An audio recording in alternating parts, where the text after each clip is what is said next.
Welcome to Magic Mondays. I'm Angelina DeWeese, and it is time to bust through your limiting beliefs and set your soul on fire. Let's talk about power today.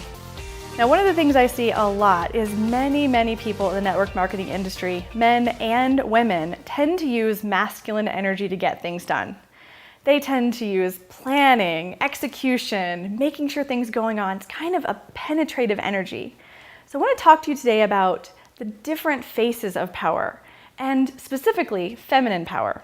I think it gets a bad rap, and people don't really understand what exactly feminine power is.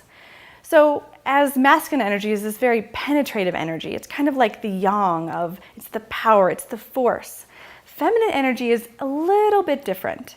Feminine energy is the expansive, sort of nurturing energy. Now, when I looked it up in the dictionary, it talked about prettiness and being delicate, like these pearls. By no means is femininity all about prettiness. It is about being able to be in your beauty and in spontaneity. So let's talk about these four faces of power. I learned this from a friend, Jennifer Russell.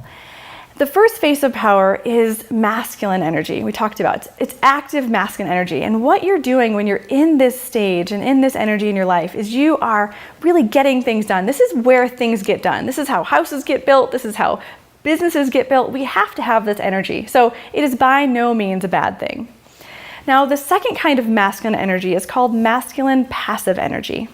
Now, masculine passive energy is about being able to hold space. I like to think of it as the lion, the lion that looks into the pack to make sure everybody's okay. They're really looking to see and feeling the space, making sure if something needs to be done, they're there to figure out what needs to be done. So it's a passive form of this really kind of making sure that things are protected and safe, okay?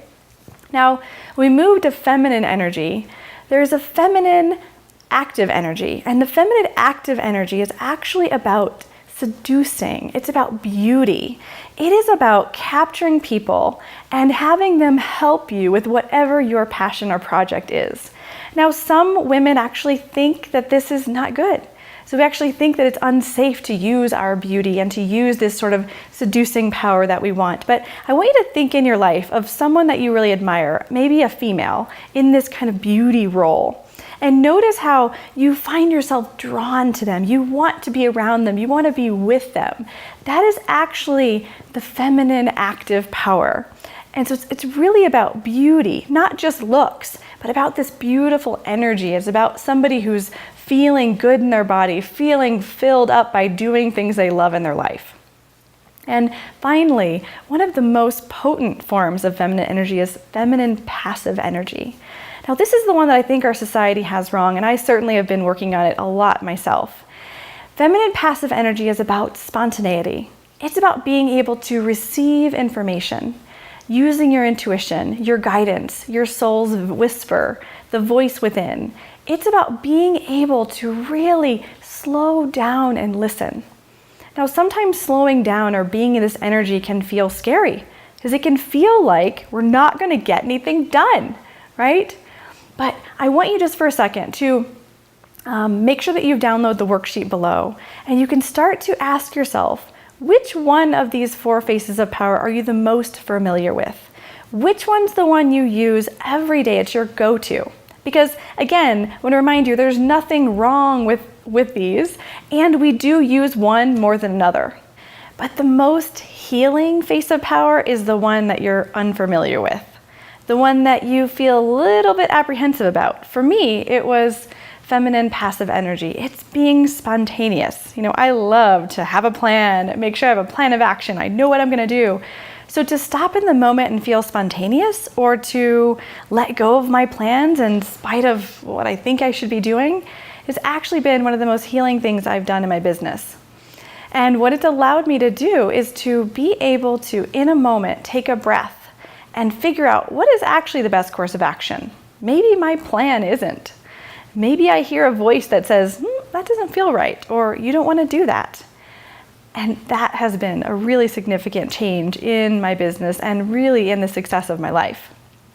So, which one is it for you? Just take a moment, write it down in your worksheet. And if you're kind of wondering, how are you going to integrate these into your life? Most of us are pretty good with the masculine energy, but if you're not, if you feel like for you, really saying what needs to be said in a meeting, or standing up and asking for something, or making a plan feels hard, I want you to practice that this week. If you feel like sitting back and not talking and holding space and knowing what needs to be done in your team meeting, then I want you to practice that. If for you it is that seducing form and you find yourself like me in your yoga pants running your business, just put a little lipstick on. One of the biggest changes I made was just putting earrings in when I went out from work. It was just a total state change. And I really felt in that beautiful state, even if I wasn't all glammed up. And if for you, it's the spontaneity, one of the things you might try is take a day this next week and throw your plan out the window. I want you to just sit. No plan, no to-do list, in the spaciousness. It might feel terrifying, but here's the thing. Just close your eyes and ask, what do you want to do next? And I bet things are going to go really good that day. So I can't wait to hear how this works for you and for you to integrate and really start to be strong in all of these 4 faces of power, because that is truly inspired leadership and the network marketing industry needs you. So comment below, let us know which one of these 4 faces of power you're going to choose to practice. We can't wait. And remember, the world needs more of you.